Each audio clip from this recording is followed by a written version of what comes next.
दोस्तों, मैं ब्रजेश, मेरे YouTube चैनल विद्यादान पर आपका हार्दिक स्वागत है।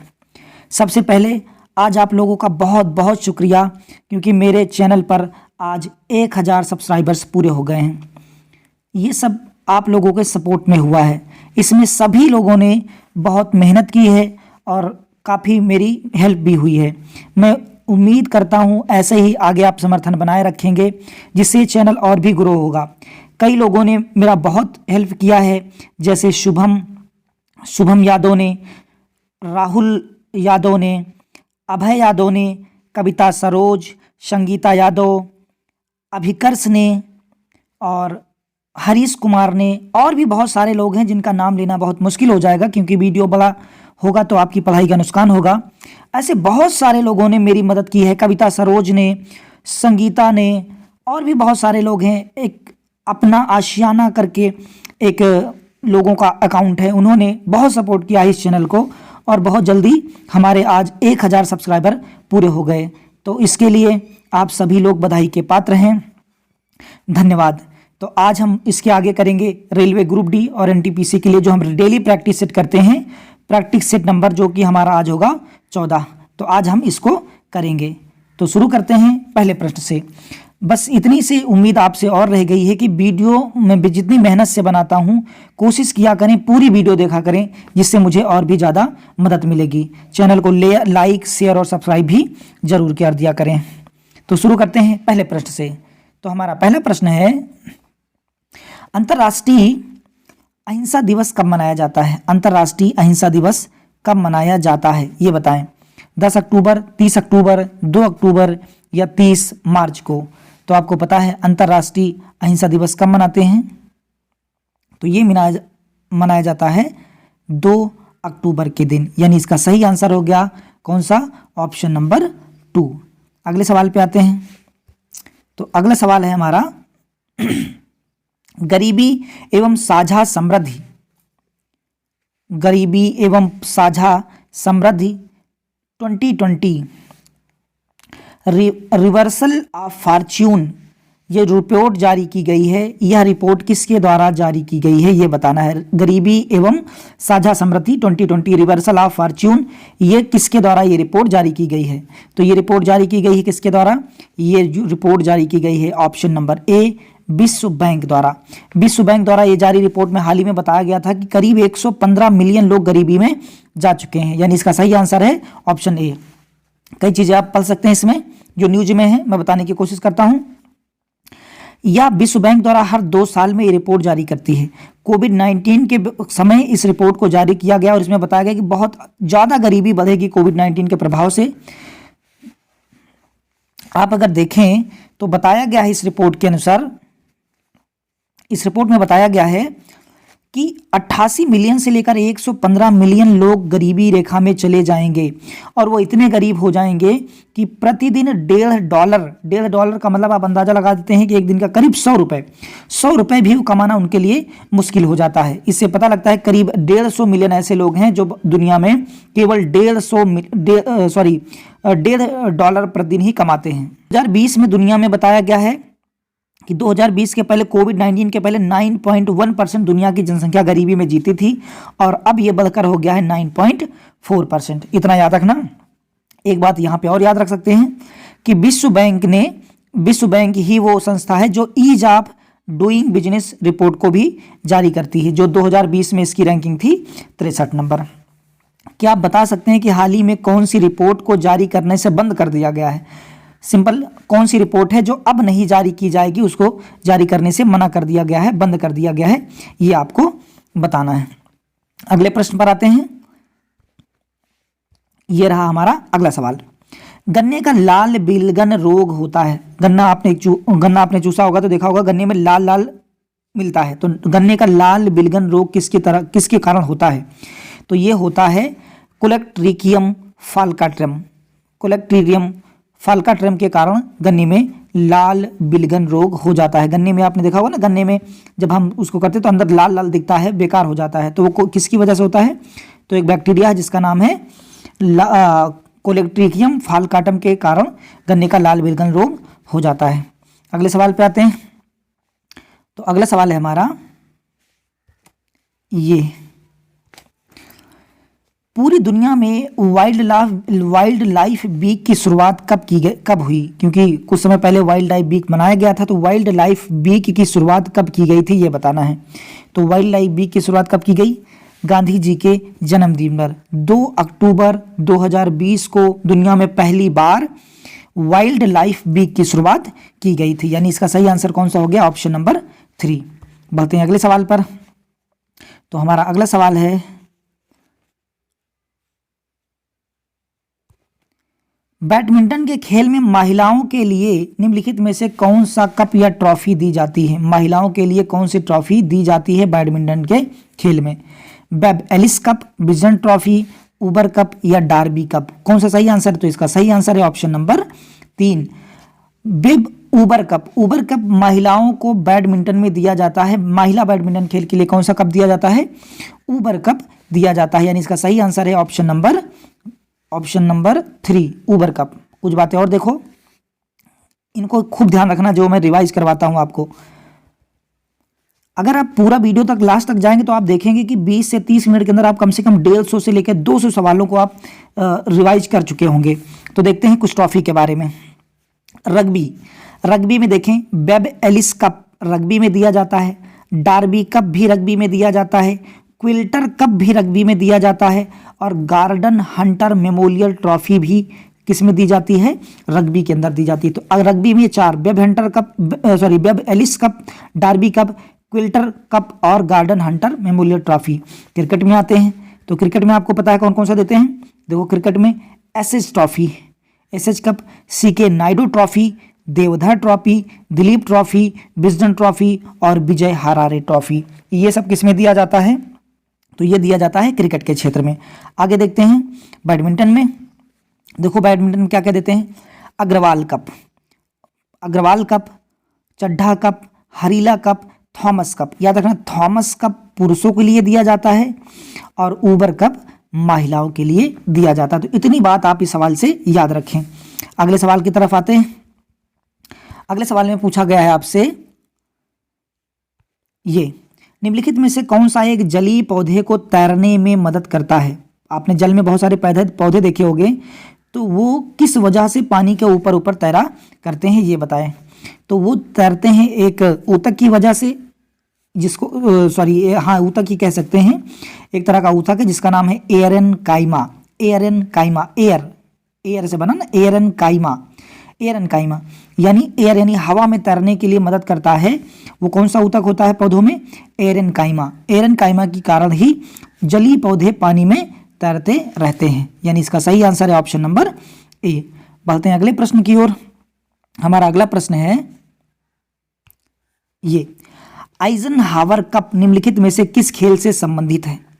आइजनहावर कप कौन से खेल संबंधित है? टेनिस, शतरंज, फुटबॉल या गोल्फ? तो बताइए इसमें सही आंसर कौन होगा? तो आइजनहावर कप संबंधित है गोल्फ से। यानी इस ऑप्शन नंबर 4 इसका हो गया सही आंसर, आइजनहावर कप। यानी सही आंसर इसका ऑप्शन नंबर 4।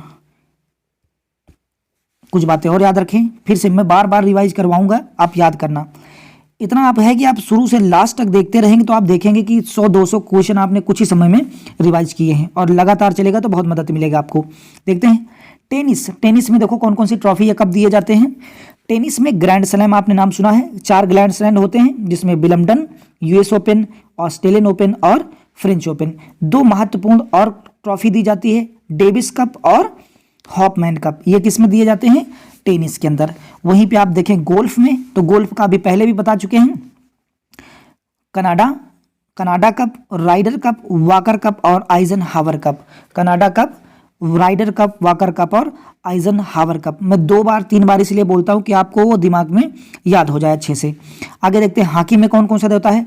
तो हॉकी में देखिए Aga Khan cup, Dhyanchand trophy, Beighton cup, Scindia gold cup, Sultan Azlan Shah cup और बेगम रसूल ट्रॉफी। ये किस में दिए जाते हैं? हॉकी के अंदर।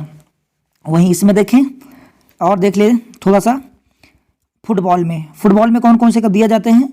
तो फुटबॉल में देते हैं Ashutosh trophy, Begum Hazrat Mahal trophy, Durand cup, Mir Iqbal Hussain trophy और रोवर्स कप। इतनी बातें आप इस सवाल से याद रख सकते हैं। इनको बार बार रिवाइज करते रहें और मेरे वीडियो देखते रहेंगे तो आपको ज़्यादातर चीज़ें मैं ऐसे ही रिवाइज करवाता रहूँगा। तो ये हुआ आपका सही आंसर, यानी कि इसका सही आंसर क्या था? गोल्फ। आते हैं अगले सवाल पर। अगला सवाल है, कौन सा ऊतक किसी भी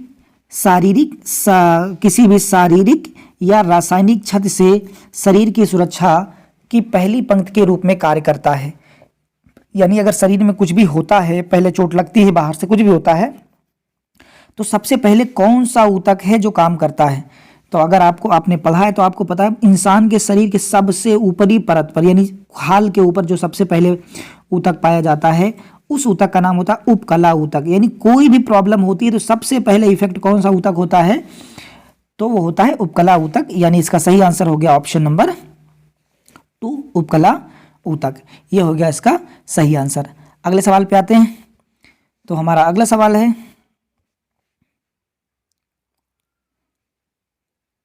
अगला सवाल MCC Marylebone cricket club, MCC में आजीवन सदस्यता से सम्मानित होने वाली पहली महिला क्रिकेटर कौन बनी है? यानी एमसीसी जो क्रिकेट क्लब है, इसमें शामिल होने वाली पहली भारतीय महिला कौन बन गई? तो बताओ, नीतू डेविड, अंजुम चोपड़ा, झूलन गोस्वामी या मिताली राज, कौन इसका सही आंसर है? तो इसका सही आंसर है ऑप्शन बी, अंजुम चोपड़ा। अंजुम चोपड़ा भारत की पहली महिला बन गई हैं जिन्हें एमसीसी यानी कि मेलबोर्न क्रिकेट क्लब की सदस्यता से नवाजा गया है, यानी ऑप्शन नंबर 2, अंजुम चोपड़ा। कुछ बातें बहुत ध्यान रखें अंजुम चोपड़ा के बारे में। अंजुम चोपड़ा एमसीसी जो क्लब है उसमें सदस्यता पाने वाली भारत की पहली महिला क्रिकेटर बनी है। एमसीसी का फुल फॉर्म क्या होता है? Marylebone cricket club. इसमें हाल ही में देखो जहीर खान, वीरेंद्र सहवाग के साथ जहीर खान को भी जगह मिली थी। और सबसे इंपॉर्टेंट बात है, इस क्लब की स्थापना हुई थी 1787 के अंदर, इंग्लैंड में इसको बनाया गया था। तो इतनी बात को याद रखें। हाँ, एक बात और याद रख सकते हैं कि एमसीसी जो क्रिकेट क्लब है, एमसीसी क्लब में कुल 18,000 सदस्य हैं। एमसीसी जो क्रिकेट क्लब है इसके अंदर कितने सदस्य हैं? 18,000 सदस्य हैं। बढ़ते हैं अगले प्रश्न की ओर। तो हमारा ये अगला प्रश्न रहा, ये निम्नलिखित में से किस श्रेणी के जानवरों में 2 कक्ष होते हैं? कितने कक्ष होते हैं? 2। तो कौन कौन से जानवर होते हैं जिनके कक्ष 2 होते हैं? बताइए, इसका सही आंसर क्या है?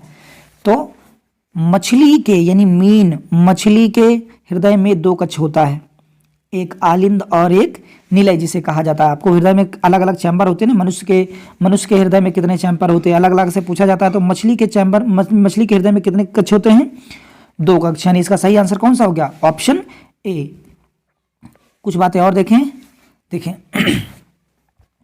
कुछ बातें क्या याद रखते हैं। देखो, मछली के हृदय में तो आपको पता है 2 कक्ष होते हैं, एक को आलिंद कहा जाता है, एक को निलय कहा जाता है। वहीं जो उभयचर होते हैं, उभयचर के हृदय में 3 कक्ष होते हैं। उभयचर में कितने कक्ष होते हैं? 3 कक्ष पाए जाते हैं। और सरीसृप में भी 3 होते हैं, लेकिन मगरमच्छ के अंदर 3 नहीं होते। बाकी सभी सरीसृपों में कितने पाए जाते हैं? 3 कक्ष पाए जाते हैं। अगले सवाल पे आते हैं हम, और ये हमारा हो गया ये सवाल।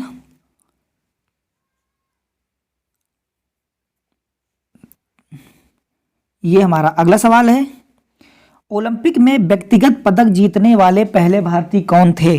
पहले भारतीय कौन थे जिन्होंने पर्सनली व्यक्तिगत तौर पर ओलंपिक में पदक जीता था? तो कौन थे? आपको पता है ना, भारत में पहली बार जो पदक जीता ओलंपिक में, वो जीता था केडी जाधव ने पहला पदक जीता था। अगले सवाल की तरफ आते हैं। तो हमारा अगला सवाल ये न्यूमेरिकल हो गया भाई। 50 किलोग्राम द्रव्यमान की वस्तु द्वारा प्राप्त स्थितिज ऊर्जा ज्ञात कीजिए यदि इसे 10 मीटर की ऊंचाई तक उठाया जाता है। तो इसको बताएं कैसे निकालें। ऊर्जा ज्ञात करनी है और ऊंचाई दी हो तो कौन सा फार्मूला लगाते हैं? U बराबर mgh। तो m क्या है? m तो हो गया द्रव्यमान 50 किलोग्राम, g कितना है? g का मान भी 10 है और h का मान भी 10 है। तो मल्टीप्लाई कर देंगे तो कितना हो जाएगा? 5000। 5,000। यानी सही आंसर कौन सा हो गया? Option number 2। इसका सही आंसर हो गया ऑप्शन नंबर 2। न्यूमेरिकल्स पे खास ध्यान दें, अगर कोई न्यूमेरिकल नहीं आता तो उससे मुझसे पूछ सकते हैं। अगले सवाल पे आते हैं। तो हमारा अगला सवाल, इसको मिटा दूं, तो हमारा अगला सवाल हो गया ये, विश्व मौसम विज्ञान संगठन का मुख्यालय कहाँ पे है? ये बताना है। विश्व मौसम विज्ञान संगठन का मुख्यालय कहाँ है? बिल्कुल आसान सवाल है। तो विश्व मौसम विज्ञान संगठन का मुख्यालय कहाँ पे? जिनेवा, स्विट्जरलैंड के अंदर। जिनेवा, स्विट्जरलैंड के अंदर विश्व मौसम विज्ञान संगठन का मुख्यालय है। कुछ बातें और जानते हैं इसके बारे में। विश्व मौसम विज्ञान संगठन जो है, इसकी स्थापना हुई थी 23 मार्च 1950 को। इसीलिए 23 मार्च को हम विश्व मौसम विज्ञान दिवस मनाते हैं। जिनेवा में एक याद रखना, क्यों मैं बता रहा हूँ, क्योंकि जिनेवा में बहुत सारी चीज़ों का मुख्यालय है, तो यहीं से याद कर लो।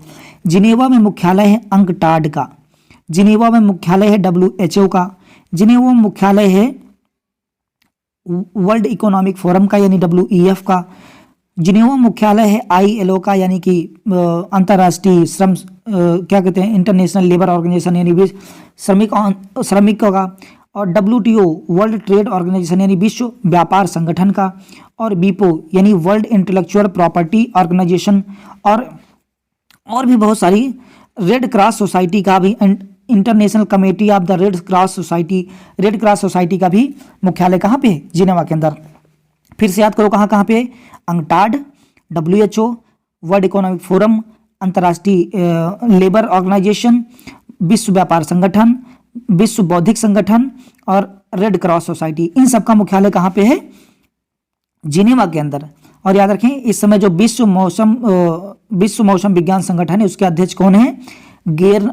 गेरहार्ड एड्रियन जो है इसकी अध्यक्ष हैं। और बातें बताता हूँ। न्यूयॉर्क में देखें किस किस का संगठन है न्यूयॉर्क के अंदर। न्यूयॉर्क में देखें, न्यूयॉर्क में है संयुक्त राष्ट्र महासभा का है, और संयुक्त राष्ट्र का मुख्यालय भी है, और यूनिसेफ का भी मुख्यालय कहाँ पे है? न्यूयॉर्क के अंदर है। वहीं लंदन के अंदर बताओ कौन कौन से मुख्यालय हैं? एमनेस्टी इंटरनेशनल का मुख्यालय लंदन में है, अंतर्राष्ट्रीय समुद्री संगठन का मुख्यालय भी लंदन के अंदर है, और राष्ट्रमंडल खेल का भी मुख्यालय कहाँ पे है? लंदन के अंदर है। वहीं अंतर्राष्ट्रीय परमाणु ऊर्जा एजेंसी यानी OPECD का मुख्यालय कहाँ पे है? तो ये है ऑस्ट्रिया वियना के अंदर। इतनी बातें आप ध्यान रखेंगे, रिवाइज बार बार करें। देखो पढ़ाई आपने काफ़ी कर ली है, अब केवल समय है तैयारी का, तो जितना भी ज़्यादा हो सके उसका रिवीजन बहुत ज़रूरी है। जो नए बच्चे हैं वो भी पढ़ाई तो कर ही रहे हैं, लेकिन उसके साथ उनको रिवीजन करना बहुत ज़रूरी है।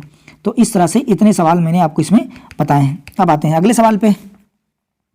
तो हमारा अगला सवाल है, फिर न्यूमेरिकल है। 60 वाट का एक विद्युत बल्ब प्रतिदिन 6 घंटे के लिए उपयोग किया जाता है। बल्ब द्वारा एक दिन में खपत की गई ऊर्जा की यूनिट की गणना कीजिए, कितने यूनिट बिजली खर्चा होगी? तो देख लेते हैं। जब भी आपको यूनिट निकालना हो, जितना कुछ भी दिया होता, मैंने क्या कितनी बार बता चुका, कितने वाट, कितने घंटा, कितने दिन, सब कुछ को मल्टीप्लाई करते हैं। कितना खर्चा हुआ है? 60 वाट। एक मिनट, तो कितना खर्चा हुआ? 60 वाट। तो ये हो गया 60। कितने घंटे चलता है? 6 घंटे। जितना भी हो मल्टीप्लाई करने के बाद 1000, क्योंकि वाट की गणना की जाती तो 1000 से कर देंगे आप डिवाइड। तो ये 0 से 0 कट जाएगा, 6 छंग हो जाएगा 36, और नीचे हो गया 100। तो 2 अंकों के बाद दशमलव लगा दो, 1 2, 2 अंकों के बाद दशमलव यानी दशमलव लग गया यहाँ पे, यानी कि 0.36। यानी सही आंसर कौन सा हो गया इसका? Option number 2। ऑप्शन नंबर 2 हो गया इसका सही answer, 0.36 unit.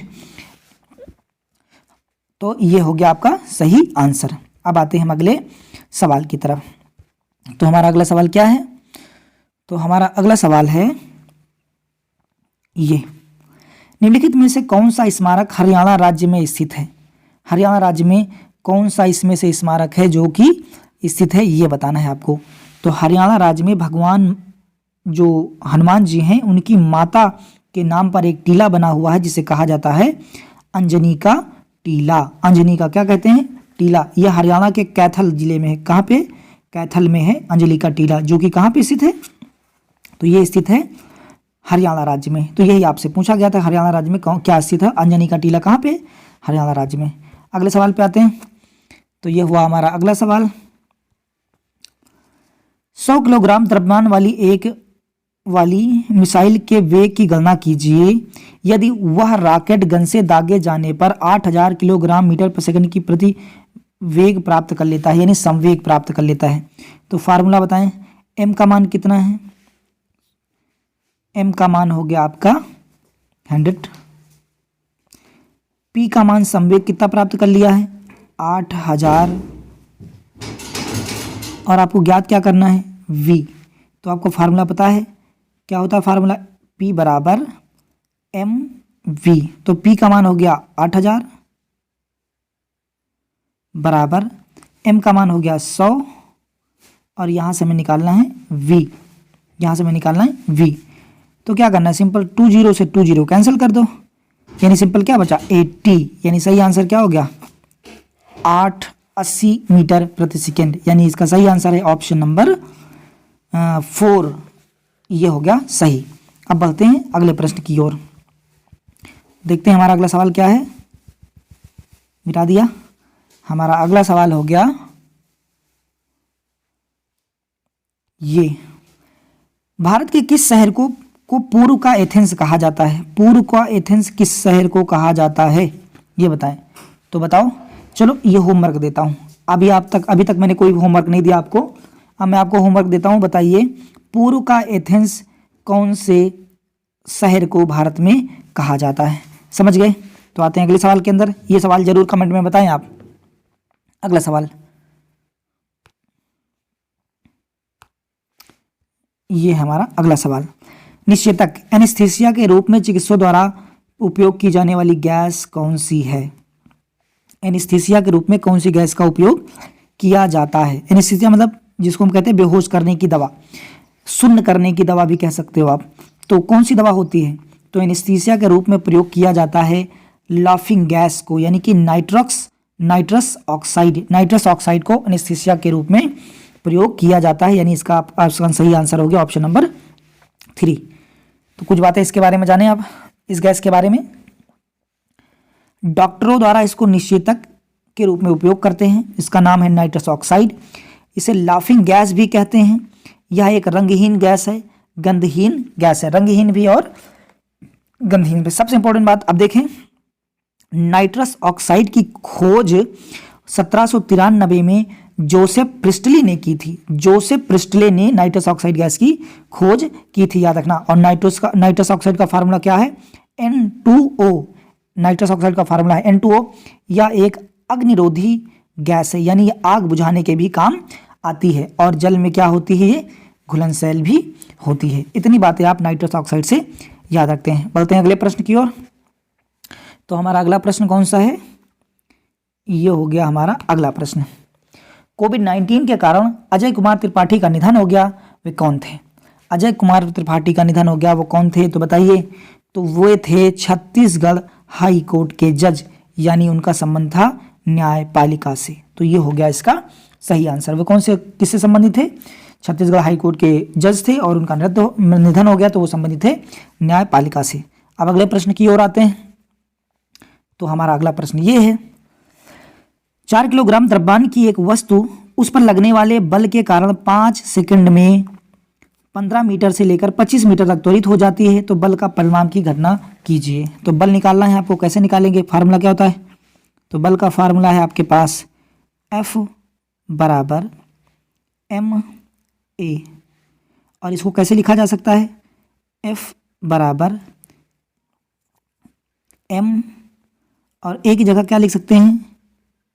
V2 minus V1, sorry V2 minus V1 अपान T, क्योंकि त्वरण का फार्मूला क्या होता है? वेग में परिवर्तन की दर को क्या कहते हैं? त्वरण। बस अब हल कर लीजिए, अब हो गया। तो F बराबर m का मान है 4 किलोग्राम, ये V2 है 25 और V1 है 15, यानी 25 में से अगर आप 15 घटा देंगे कितना बचेगा? 10 बटे टाइम कितना है? 5 सेकंड। 5 सेकंड कर दिया। अब काट दो आप। 5 2 जा 10, यानी 4 दूना 8, यानी सही आंसर कौन सा हो गया? 4 दूना 8। तो इसका सही आंसर कौन सा है? तो इसका सही आंसर है ऑप्शन नंबर 2। सही आंसर इसका हो गया ऑप्शन नंबर 2। तो आप न्यूमेरिकल को बहुत ध्यान में रखें, न्यूमेरिकल्स को सीखते जाएं। कहीं पे कोई स्टेप ना समझ में आए तो कमेंट में रख दिया करें, मैं उसको अगले वीडियो में बता दूंगा। अगला सवाल क्या है, थोड़ा इसको मिटा दूं मैं। तो हमारा अगला सवाल है, मिट जा भाई, ये हो गया अगला सवाल। तो हमारा अगला सवाल है ये, परमाणु शब्द एक भारतीय दार्शनिक ने दिया था, उनका नाम क्या है? कौन से भारतीय दार्शनिक थे जिन्होंने परमाणु शब्द दिया था? पकुधा कचयन या सर्वपल्ली राधाकृष्णन, रामानुजम या कणाद, किसने दिया था? तो आपको पता है परमाणु शब्द दिया था महर्षि कणाद ने, यानी सही आंसर हो गया इसका ऑप्शन नंबर 4। इसके बारे में और कुछ जाने कणाद के बारे में। कणाद एक प्राचीन दार्शनिक वैज्ञानिक थे और इन्होंने वैशेषिक दर्शन दिया था। कौन सा दर्शन दिया था? वैशेषिक। और परमाणु सिद्धांत इन्हें दिया था। परमाणु शब्द का पहली बार इस्तेमाल किसने किया था? कणाद ने। वैशेषिक सूत्र की रचना की थी किसने? कणाद ने। याद रखना, इस बात को ध्यान रखना, कम से कम इतनी बातें तो आपको यहाँ पे याद होनी चाहिए। अगला सवाल,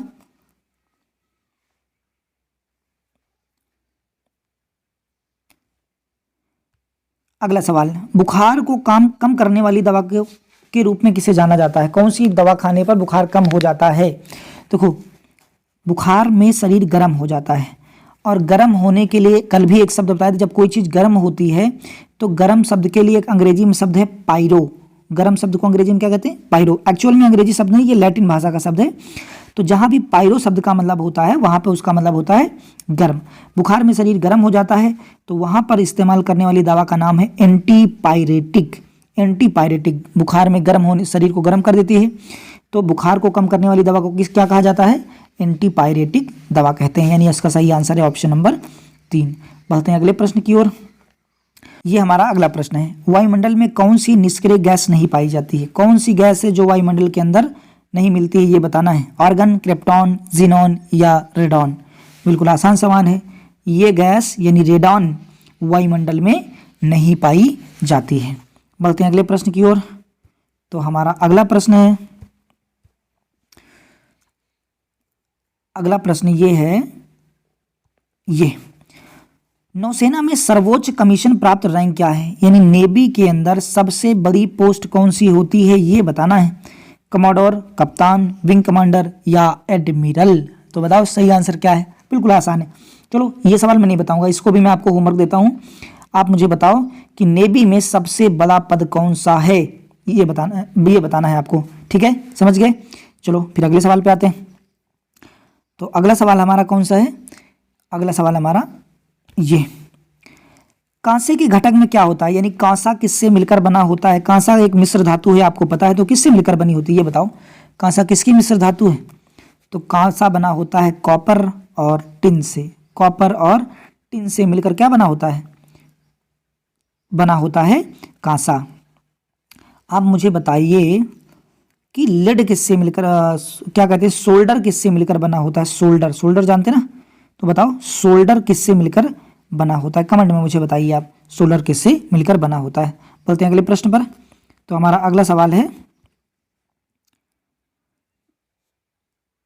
ये, सर डेविड एटनबरो को किसके द्वारा सम्मानित किया गया है? किससे सम्मानित किया गया है? तो बताओ सर डेविड एटनबरो को किससे सम्मानित किया गया है? भारत रत्न, पद्मश्री, पद्म भूषण या इंदिरा गांधी शांति पुरस्कार? करंट अफेयर से सवाल है। तो आपको पता है इंदिरा गांधी शांति पुरस्कार दिया गया था 2020 और 19 के लिए। किसको? सर डेविड एटनबरो को। यानी इसका सही आंसर हो गया ऑप्शन नंबर 4। अगले सवाल पे आते हैं। तो हमारा अगला सवाल है ये, रसोई गैस में मुख्य रूप से क्या शामिल है? रसोई गैस में बताओ, रसोई गैस किसकी बनी होती है? बचपन से पढ़ते आ रहे हैं, रसोई गैस मिलकर बनी है प्रोपेन और ब्यूटेन से। रसोई गैस किससे मिलकर बनी है? प्रोपेन और ब्यूटेन से। यानी ऑप्शन नंबर क्या हो गया इसका सही? Option number 4। ये बहुत आसान सवाल है। अब मैं अगले सवाल पे आता हूँ। तो अगला सवाल मैं थोड़ा सा तुमसे कठिन पूछता हूँ, ये बताओ, अगस्त 2020 में निम्नलिखित में से किस संस्थान को 2020 के लिए राष्ट्रीय खेल प्रोत्साहन पुरस्कार दिया गया था? राष्ट्रीय खेल प्रोत्साहन पुरस्कार किसे दिया गया है ये बताएं। राष्ट्रीय खेल प्रोत्साहन किसे दिया गया? तो ये दिया गया ASI, army sports institute. Army sports institute को अगस्त 2020 में राष्ट्रीय खेल प्रोत्साहन पुरस्कार दिया है। चलो आप मुझे बताओ, कल के वीडियो को जिसने देखा हो वही बता पाएगा। किस खेल संस्थान को भारत में खेल का मक्का कहा जाता है?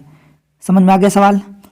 किस खेल संस्थान को भारत में खेल का मक्का कहा जाता है? कल के वीडियो को देखना, जिन लोगों ने नहीं देखा, जो नए हैं, पूरी प्लेलिस्ट तैयार है। अगर विश्वास रखिए, आप प्लेलिस्ट को 2-3 बार अगर आप लोग देख लेते हैं तो आपकी तैयारी एक बेहद लेवल तक बहुत अच्छी हो जाएगी। तो बढ़ते हैं अगले सवाल पे। इस सवाल का सही आंसर था आर्मी स्पोर्ट्स इंस्टीट्यूट यानी ASI। अगले सवाल पे आते हैं। तो हमारा अगला सवाल ये हो गया, ये बताएं भंडारण बैटरी में इस्तेमाल होने वाला अम्ल कौन सा है? तो बताइए, बैटरियों में कौन सा अम्ल इस्तेमाल किया जाता है? आसान सा सवाल है, बताओ। कल भी शायद ये सवाल था। बैटरियों में इस्तेमाल किया जाता है कौन सा? सल्फ्यूरिक अम्ल, यानी ऑप्शन नंबर 4। ऑप्शन नंबर 4 था, यानी कि सल्फ्यूरिक अम्ल। बैटरियों में कौन सा अम्ल इस्तेमाल किया जाता है? सल्फ्यूरिक अम्ल, यानी ऑप्शन 4। अब अगला सवाल, तो अगला सवाल है ये, बताओ कौन सा शहर 2023 में अंतर्राष्ट्रीय ओलंपिक समिति की सत्र की मेजबानी करेगा? 2023 में ओलंपिक समिति की मेजबानी भारत में होगी, ये तो पता है। आपको ये बताना है कौन से शहर में होगा, दिल्ली, कलकत्ता, शिलोंग या मुंबई। तो बताओ सही आंसर क्या है? तो इसका सही आंसर है ऑप्शन नंबर 4, मुंबई। मुंबई के अंदर होगा 2023 का अंतर्राष्ट्रीय ओलंपिक समिति। चलो बताओ, ये ना बताओ कि इसके पिछले वाली अंतर्राष्ट्रीय ओलंपिक समिति कौन से देश में हुई थी? बता सकते हैं? अंतर्राष्ट्रीय ओलंपिक समिति इसके पहले कौन से देश में हुई थी? ना आए तो कमेंट में पूछना, मैं बताऊंगा। अगले सवाल पे आते हैं। तो हमारा अगला सवाल कौन सा है? अगला सवाल है हमारा ये, अक्सर समाचारों में देखा जाने वाला श्रीमती सेल्वी बनाम कर्नाटक राज्य मामला है। बहुत कठिन और बहुत ही इंपॉर्टेंट सवाल है। हाल ही में खबरों में रहा था कि श्रीमती सेल्वी बनाम कर्नाटक राज्य मामला क्या है? तो याद रखें, कुछ समय पहले आपने देखा होगा कि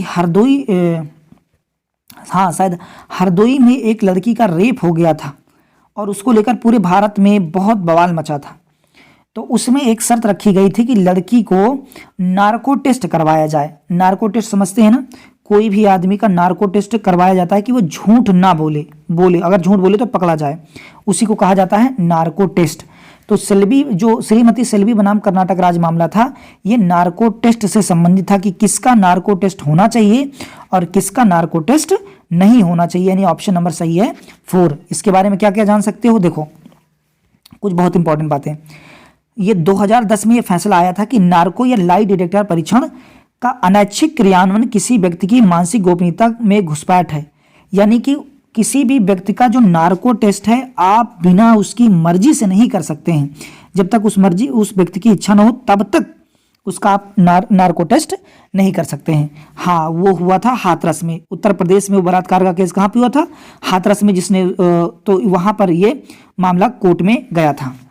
इतनी बात को याद रखें। तो श्रीमती जो सेल्वी बनाम कर्नाटक मामला था, इस फैसले में अनैच्छिक मतलब बिना मर्जी के लाई डिटेक्टर, यानी कि जो आपका जो नार्को टेस्ट है वो नहीं किया जा सकता बिना आपकी मर्जी के। इसको व्यक्तिगत स्वतंत्रता पर अंकुश माना गया था।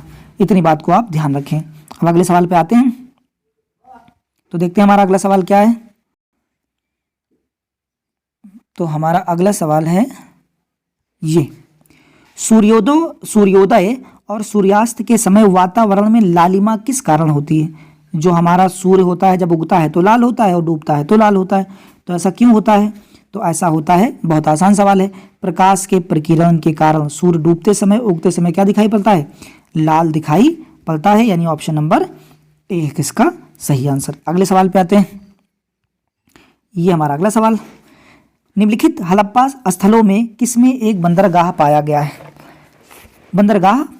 है? ये बताइए।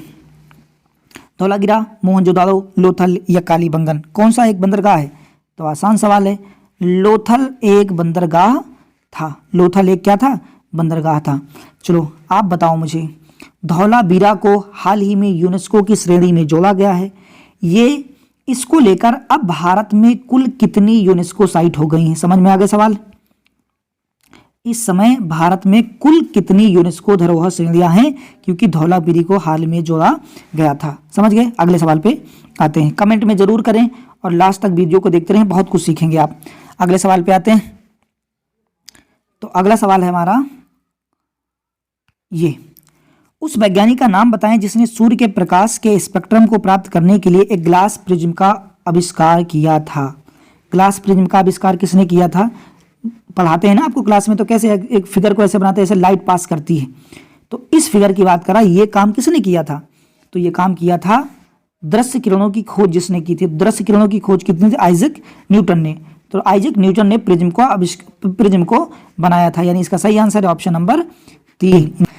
निम्नलिखित में से किस शासक को भारत का नेपोलियन कहा जाता है? बताएं, नेपोलियन किसको कहते हैं भारत का? तो भारत का नेपोलियन कौन है? आसान सा सवाल है। भारत का नेपोलियन है समुद्रगुप्त। समुद्रगुप्त को भारत का नेपोलियन कहा जाता है, यानी सही आंसर है ऑप्शन नंबर 3। इसके बारे में और बातें जानें, क्या क्या जान सकते हैं? देखो, इसके बारे में कुछ इंपॉर्टेंट बातें, वो इंपॉर्टेंट बातें क्या हैं? ये समुद्रगुप्त जो था वो गुप्त वंश का शासक था। 335 से लेकर 375 ईस्वी तक इसने शासन किया था, और इसे क्या कहा जाता है? भारत का नेपोलियन। याद रखना, जो यह गुप्त था, इसका एराकिना क्षेत्र में इसकी राजधानी थी। एराकिना प्रदेश की इसकी राजधानी थी, समुद्रगुप्त थी। यह कहाँ पे है? मध्य प्रदेश में। मध्य प्रदेश में एक अभिलेख पाया गया जिसको कहते हैं एरण अभिलेख। एरण अभिलेख में भी समुद्रगुप्त का वर्णन किया गया है। एरण अभिलेख जो कि गुप्त वंश के दौरान का है, इसमें सती प्रथा के बारे में बात की गई है। सती प्रथा का जो सबूत मिलता है वो कहाँ से मिलता है? एरण अभिलेख से। और एरण अभिलेख कहाँ पे स्थित है? मध्य प्रदेश के अंदर।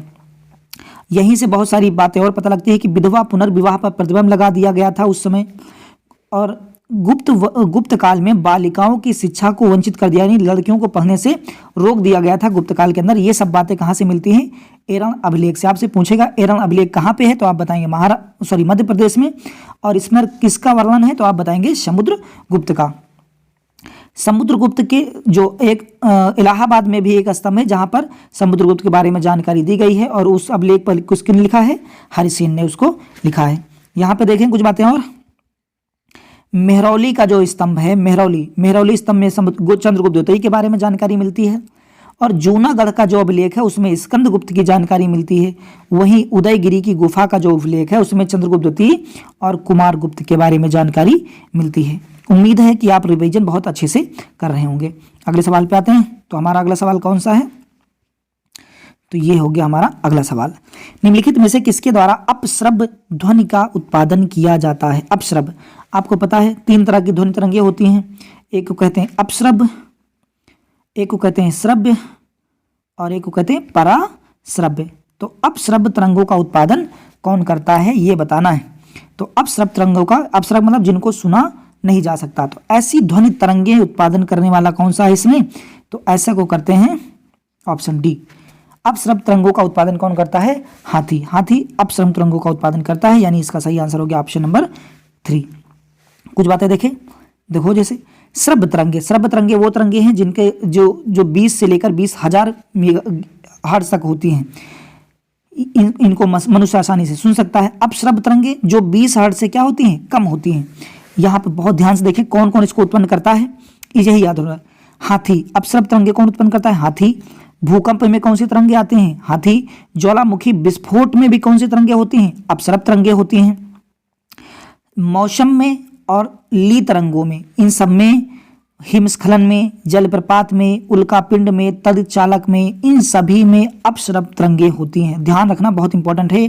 हाथी भूकंप द्वारा, ज्वालामुखी विस्फोट द्वारा, समुद्र की लहरों द्वारा, मौसम और ली तरंगों में, हिमस्खलन में, जलप्रपात में, उल्कापिंड में और तड़ित चालक में, इन सभी में अपश्रव्य तरंगे होती हैं। और देखें श्रव्य तरंगे कहाँ कहाँ पाई जाती हैं? श्रव्य तरंगे, तो इसको देखें, ये देखो 20,000 हर्ट्ज से ऊपर की तरंगों को क्या कहा जाता है? पराश्रव्य तरंगे। पराश्रव्य यानी अल्ट्रासाउंड वेव भी कहते हैं। कौन? जैसे कुत्ता, डॉल्फिन, चमगादड़, शिशुमार मतलब जिसको हम छछूंदर कहते हैं, चूहा, और अल्ट्रासाउंड आदि में यही तरंगे उत्पन्न की जाती हैं। तो इतनी बातों को कम से कम आप ध्यान रखें। अगले सवाल पे आते हैं। तो हमारा अगला सवाल है ये, मोर्चा मतलब जंग, मोर्चा लगने से बचाने के लिए लोहे पर एक सुरक्षात्मक जस्ते के लेपन की प्रक्रिया को क्या कहा जाता है? यानी जंग लगने के लिए लोहे पर एक परत चढ़ाई जाती है जस्ते की, तो उस परत को क्या कहते हैं? सिंपल लिखा है, जस्ते की परत चढ़ाएंगे तो उसको क्या करेंगे? जस्तीकरण। जस्ते की परत चढ़ाई जाती है उसे क्या कहा जाता है? जस्तीकरण। अगले सवाल पे आते हैं। तो ये हो गया हमारा अगला सवाल। ये निम्नलिखित में से कौन सा बल सदैव आकर्षक बल होता है? कौन सा बल होता है जिसमें सदैव आकर्षण होता है? बाकी बल में आकर्षण और प्रतिकर्षण दोनों होता है, लेकिन एक बल होता है जो सदैव आकर्षण बल होता है। तो सदैव आकर्षण बल जो होता है उसका नाम है गुरुत्वाकर्षण बल, यानी ऑप्शन नंबर 2। अगले सवाल को करते हैं। अगला सवाल हमारा ये है, ऊर्जा का वह कौन सा रूप है जो साइकिल चलाते समय उपस्थित नहीं होता? साइकिल चलाते हैं तो कौन कौन सी ऊर्जा होती, कौन सी ऊर्जा नहीं होती? देखो, साइकिल चलाएंगे तो ऊष्मा होगी यानी गर्मी होगी, बिल्कुल सही है। गतिज ऊर्जा होगी, चलेंगे तो गतिज ऊर्जा होगी। और क्योंकि साइकिल की एक ऊंचाई होती है और उसके ऊपर आप भी बैठते हैं तो और ऊंचाई हो जाती है, तो जहां भी ऊंचाई आ जाती है वहां पर हम यांत्रिक ऊर्जा की बात करते हैं या स्थितिज ऊर्जा की बात करने लगते हैं। ये सभी ऊर्जाएं होती हैं, लेकिन साइकिल चलाते समय कोई केमिकल की बात नहीं होती, इसीलिए साइकिल चलाते समय रासायनिक ऊर्जा नहीं होती, याद रखना, क्योंकि केमिकल का कोई काम वहां पे नहीं। यानी सही आंसर हो गया ऑप्शन नंबर ए। अगला सवाल ये है आपका जी, गुरुत्वीकरण जी, बताइए गुरुत्वीकरण जी का मान क्या है? मात्रक बताओ, मैं नहीं लिखूंगा, आप कमेंट में बताओ गुरुत्वीकरण जी का मात्रक क्या होता है? सही मात्रक बताइए क्या होता है। इसमें से 4 में से आप ऑप्शन में बताइए कि कौन सा सही आंसर है। आते हैं अंतिम सवाल की तरफ। अपना आज का अंतिम सवाल है, ये हमारा है अंतिम सवाल। पृथ्वी के किस क्षेत्र में किसी निकाय पर भारी किसी अन्य क्षेत्र की तुलना में भार थोड़ा अन्य तुलना से अधिक होता है? यानी पृथ्वी में सभी जगह की तुलना में कहां पर भार ज्यादा होता है, बताइए। तो आपको पता ही है कि यह है पृथ्वी, यह है भूमध्य रेखा, और भूमध्य रेखा पर जो हमारा गुरुत्वाकर्षण बल होता है, वो भार होता है, वो सबसे कम होता है। जैसे जैसे आप ध्रुवों की ओर जाते हैं, भार क्या होता चला जाता है? बढ़ता चला जाता है। तो उसने यही पूछा कि बताइए अन्य क्षेत्रों की तुलना में भार सबसे ज्यादा कहां पर होता है? तो कहां होता है? तो सही आंसर इसका हो गया, आपको पता है, ऑप्शन नंबर बी, ध्रुवीय क्षेत्र में। ध्रुवीय क्षेत्र में सबसे ज्यादा भार होता है। तो आज का लेक्चर यहीं तक। उम्मीद है आपको बहुत मदद मिल रही होगी। अगर आपका कोई सुझाव है कि सर ऐसा कीजिए या कुछ और ऐड कीजिए तो वो ज़रूर बताएं, मैं कोशिश करूंगा उसे पूरा करने की। तो उम्मीद है चैनल को लाइक, शेयर और सब्सक्राइब जरूर किया होगा।